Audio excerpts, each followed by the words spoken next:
সম্মানিত ভাই আমার, সেই কোরআনের মাহফিল আছে। আল্লাহ রাব্বুল আলামিনের রাসূলের একটা হাদিস, যারা দুনিয়াতে 5টি আমল করবে, কয়টি আমল?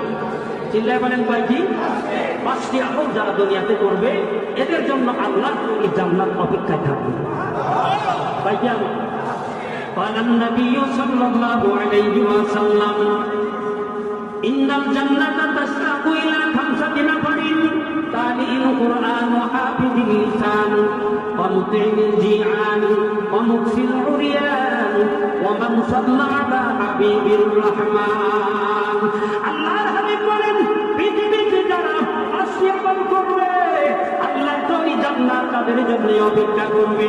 মৃত্যু হইতে দেরি হবে, আর ফেরেশতারা তাকে জান্নাতে ঢুকাইতে দেরি করবে না। জান্নাত তাদের জন্য সুসজ্জিত করা হয়েছে, জান্নাত তাদের জন্য আলোকসজ্জা করা হয়েছে, জান্নাত তাদের জন্য অপেক্ষা করবে। এরকম 5টি আমল যারা দুনিয়াতে করবে, মহান রব্বুল আলামিনের হাবিব বলেন, মৃত্যু হইতে দেরি হবে তো হাসতে হাসতে খোদা তাআলার জান্নাতে যাইতে দেরি হবে না। জোরে বল সুবহানাল্লাহ। 1 নম্বরে তালিম কোরআন, যারা দুনিয়াতে বেশি বেশি কোরআন তেলাওয়াত করবে। কোরআন তেলাওয়াত করা মানে আল্লাহর সাথে কথা বলা। কোরআন তেলাওয়াতকারী আল্লাহ রাব্বুল আলামিনের কাছে বড় দামি মানুষ। আল্লাহর সাথে কথা বলা, প্রত্যেকটা হরফের বিনিময়ে রব্বুল আলামিন 10টি করে নেকি বান্দার আমলনামায় লিখে দেয়। কয়টি করে নেকি? 10টি করে নেকি। আজ থেকে 20 বছর আগে, 25 বছর আগে মা চাচিকে দেখেছেন, হাজারো ব্যস্ততার ভিতর দিয়ে হলেও সাংসারিক কাজ ফেলে সকালবেলা ফজরের পর তারা কোরআনে কারিমের তেলাওয়াত না করে সাংসারিক কাজের ভিতরে হাত দিত না। ঠিক না? ঠিক। তাহলে ওই সময়টা কত সুন্দর ছিল। মানুষ গরমের সিজনে বাইরে ঘুমাইত, দরজা দিত না, কোনোদিন চোর ডাকাত ঘরের ভিতরে উঠি দেয় নাই। এখন 4 তলা 5 তলা বাড়ি, বাড়ির চতুর্দিক দিয়ে মোটা ওয়াল করা, অথচ বাড়ির ভিতরে ঘুমায়। এরপরেও ভয় কোন জায়গা দিয়ে যেন এসে গুলি বুকের ভিতরে নাকে। ঠিক না? ঠিক। বর্তমান কোরআন পড়ার লোক না থাকার কারণে বাড়ির এলাকার মহল্লার যত কোরআন শরীফ সব গিয়ে মসজিদে জমা হইতেছে। ঠিক না? ঠিক। কোরআন লোক নাই। ফজরের পরেই রিমোটটা নিয়ে টিভির সামনে দেখালি গুতাগুতি করে, খবরটা শুনি অথবা গান শুনি। ঠিক না? ঠিক। এই চলছে পরিস্থিতি।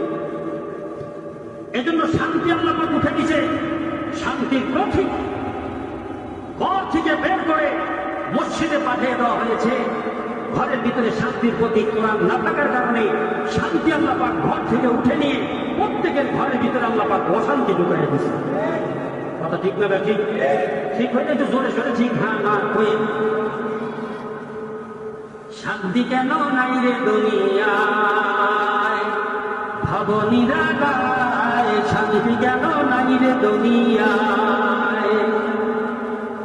মেয়েরা কয় সুযোগ পেলাম পুরুষেরা দরকার নাই, পুরুষ ছাড়া চলতে পারি, নিজের কামাই নিজে খাই।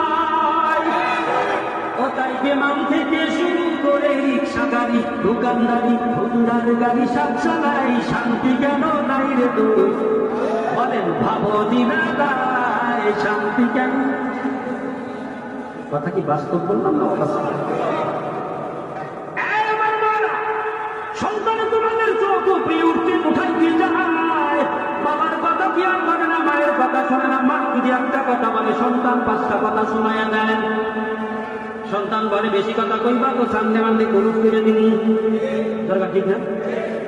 বাংলাদেশে বর্তমান যুগে 90% পিতা মাতা ছেলে মেয়ের কাছে জিম্মি। কথা পাওয়া যায় না?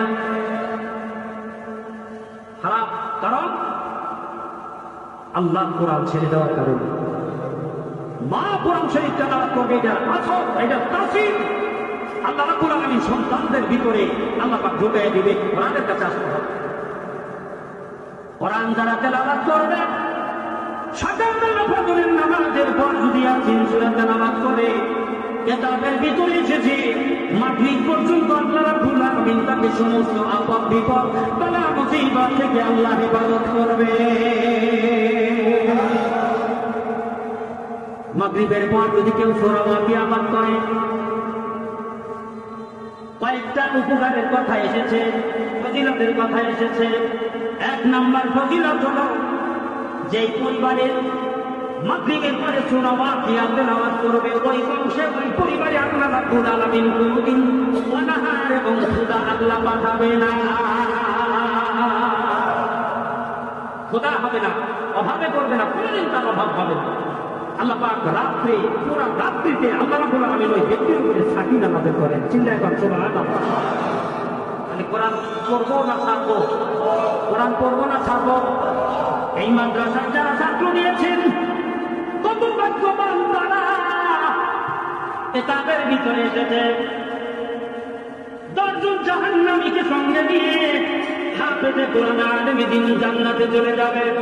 অন্য একটা রিওয়ায়াতে এসেছে একজন আলেম হাফেজে কোরআন কমসে কম 70 জন জাহান্নামীকে সঙ্গে করে জান্নাতে নিয়ে যাবে। আলেমের বাবা হন, আলেমের মা হন, ভাগ্য খুলে যাবে। সুবহানাল্লাহ বলেন। আল্লাহ না করুক বালেগা হওয়ার আগে যদি আপনার সন্তান মারা যায়, কিয়ামতের মাঠে আল্লাহ রাব্বুল আলামিন ডাক দিয়ে বলবে, হাফেজে কোরআন যাও জান্নাতে যাও। ফেরেশতারা কানে কানে কয়, ওগো আল্লাহর বান্দা হাফেজে কোরআন, তোমার কি বাবা মার কথা মনে নাই? তাকে ভুলে গেছে গা? লগে লগে হাত ব্রেক আগায় না, সঙ্গে সঙ্গে পিতামাতার কথা স্মরণ হয়ে যাবে। চিন্তা করেন সুবহানাল্লাহ।